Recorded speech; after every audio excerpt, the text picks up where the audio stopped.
Nag-50 years old ang aktres na si Marjorie Barreto last May 19 at ipinagdiwang ito kasama ang kanyang pamilya.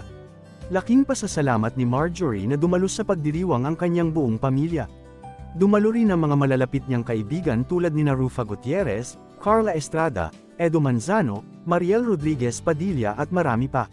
Sa kanyang Instagram account, nag-post si Marjorie ng ilang larawan ng kanyang selebrasyon na may sumusunod na caption, "My family. My children, my biggest blessing. They are my source of strength, and I am proud to be their mommy. Thank you for all the love you have shown me during my party. Your speeches that made us cry. Like I said, 31 years of my 50 years in life, I was mother. And I thank them for patiently growing up with me.